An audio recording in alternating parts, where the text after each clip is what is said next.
All right, welcome to another episode of The Growth Insider by Zunesty. Super excited to have Sandeep here. He is a multiple time executive, very entrepreneurial, and he's starting a company called Amaro, which is really solving a lot of challenges in the compliance space. So, do you want to maybe start just giving them a little bit of a background for the company, maybe a little bit on your career and where you're from? Yeah. So pleasure and thank you very much, Austin, for having me here. Um, my background is I was a commodities merchant, so actually moving commodities from different countries to different countries. Getting the ships, putting the goods on the ships, shipping it, all of that, clearing the goods, everything. I did that for many years, till about the early 2000s. Um, and then due to certain changes, in banking procedures and processes, they refused to continue uh, with my LC facilities, and I reinvented myself in 2000, 2001 into the payment space. So helping work with fintechs or finance companies who wanted to create fintech type products. The word fintech really didn't exist in the early 2000s, more of a 2010 Hmm. kind of word. And basically in that journey, working with different companies, payment companies, card companies, everything else, kind of saw the evolution of what's happening in the compliance space, and seeing how compliance was becoming more and more difficult, more and more invasive and pervasive within our day-to-day lives. Most people would you know don't even remember a time when they're not being asked to give me your ID, give me this, give me that. Didn't used to happen 20 years back, 30 years back. It wasn't a Sure. requirement. Literally buying alcohol, that was it. Yeah. Or, so, things have really changed a lot. Um, and, I kind of saw what was coming was that, you know, SMEs, small, medium sized enterprises, even large corporates, a lot of issues in terms of uh, how do I understand my customer from an anti-money laundering stance?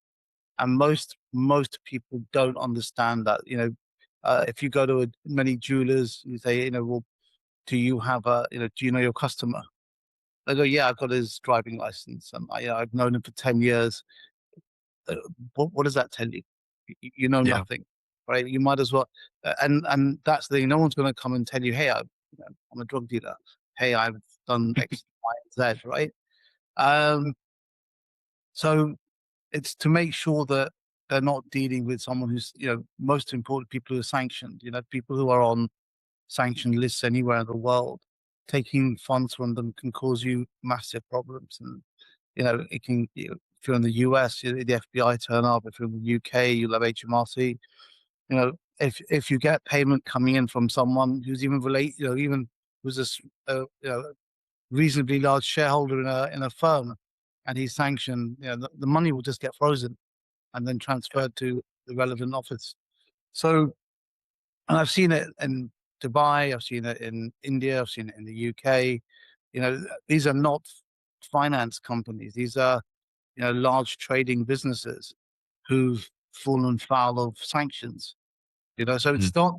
it's not the whole thing. It's about today. It's the old adage, buyer beware. This has now become seller beware. You know, Yeah. and you have to be sure that you deal with the right people.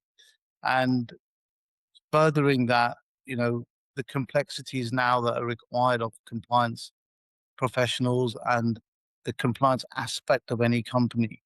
So if you're an accountant, if you're a lawyer, if you're a auction house, if you're a antique dealer, or even luxury handbags, right? So Mhm. people don't realize, but handbags, especially Louis Vuitton or Hermes, it's as good as cash, Yeah. right? So why would I want to have anything else? Why do I want diamonds when I can take I can get a Hermes bag for 50, $60,000, take it to another part of the world, offer it a 10% discount, and I've suddenly got the money wired into my bank account. There we go. Yep. Money done, Exactly. right? So a lot of people don't realize it, and it was interesting. You know, I've had this conversation with many different clients that I have spoken to in the UK, and I say, yeah, but do you know that Louis Vuitton got done in Amsterdam and under investigation for one of their subsidiaries in Paris? And they're like, what? I was like, yeah, they just settled the case in I think it was the 12th of February or the 12th of March this year. It was a €3.5 million money laundering that was done through Louis Vuitton shops in Amsterdam, and you know, because the guy was paying cash, it didn't really their systems didn't really flag it in the right way, and ended up them going into court for aiding and abetting, you can say money laundering, right? Yeah. And this is Louis Vuitton. This is meeting all the rules and regulations, everything, and they still got. And now there's another investigation into Galerie Lafayette, which I think is one of the subsidiaries of LVMH, and it's €10 million apparently. This is all. Mhm.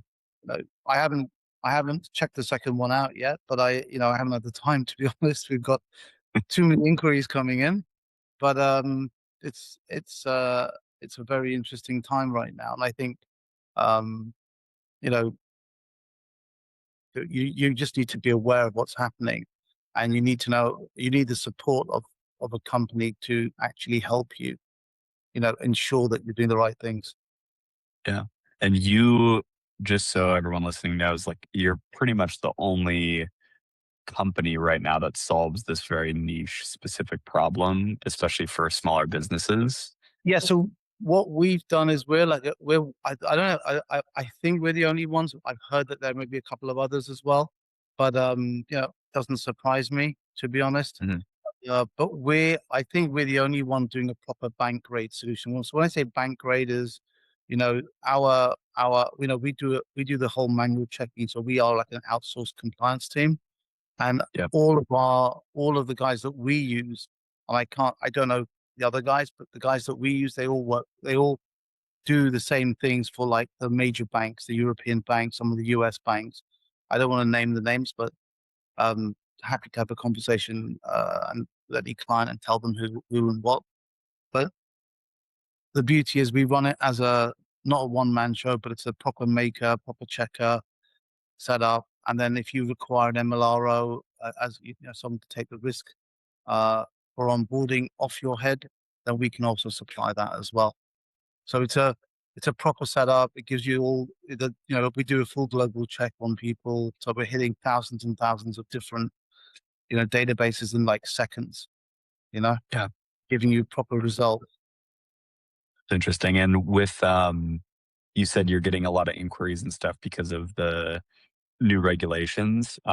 Just zooming out a little bit from being an executive and entrepreneur, like what what's that process in the beginning where you are a new company, right? You're building and Yep. getting feedback.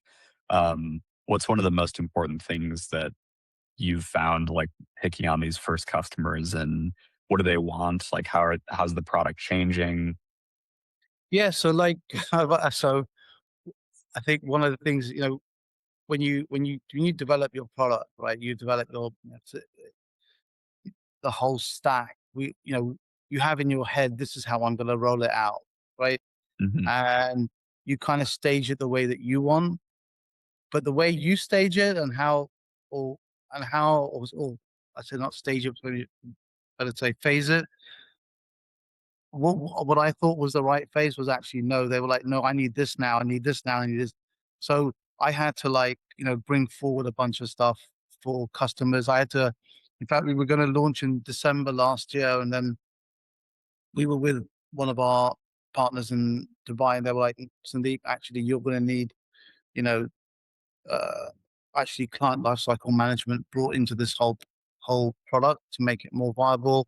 We want you to simplify the onboarding journey even more. Remove this, remove that, do this. So I had to rejig the whole platform. It took me like 3.5 months to redo everything, add in all the new stuff, and make sure it all worked. And then when it was ready, the first few clients that came on were actually, no, we want APIs now. So can you give us the Mm, API? I was like, I haven't even planned the APIs. Right? So I had yeah, to build the API. So they're like, well, we're just going to wait, get it to us and give it to us. So, that's what I've kind of learned, along this journey is like, best laid plans, whatever we think is right. Customer will always say, no, this is what we want. And the thing is, things are moving very fast, and the advent of AI. I mean, we've done some tests recently as well. Absolutely fantastic.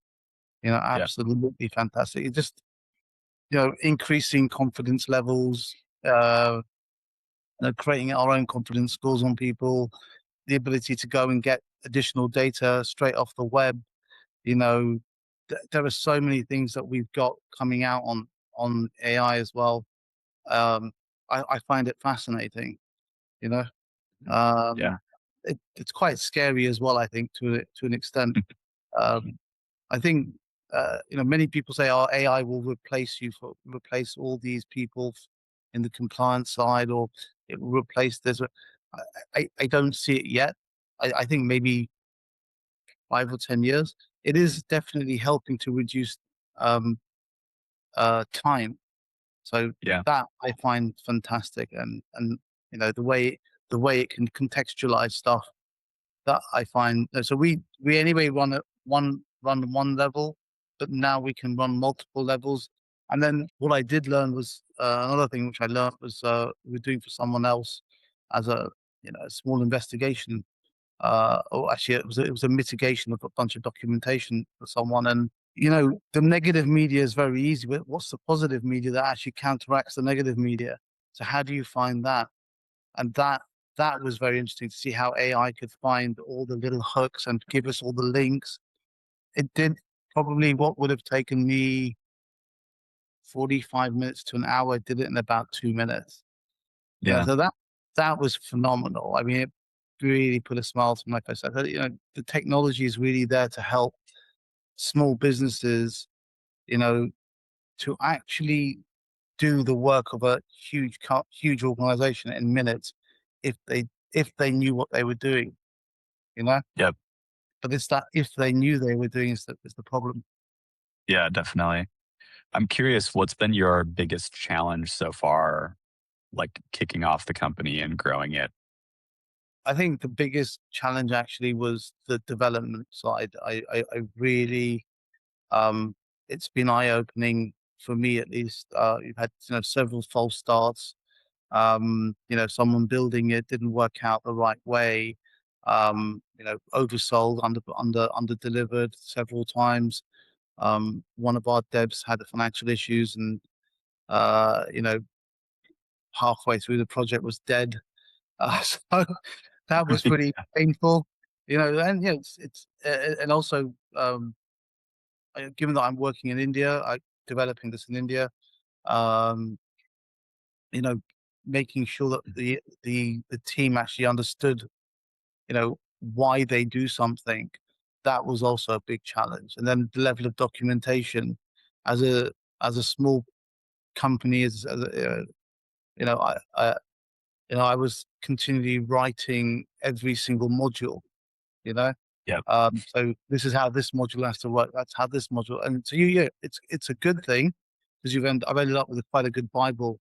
But now I've like told my team, look, if I know now as we're finishing this part, let's make a list of what's not documented because a lot of the stuff we've done on the fly. Cause we're like, okay, we know how this has to work. Do this, this, and this, and just do it because some of them are very, very simple.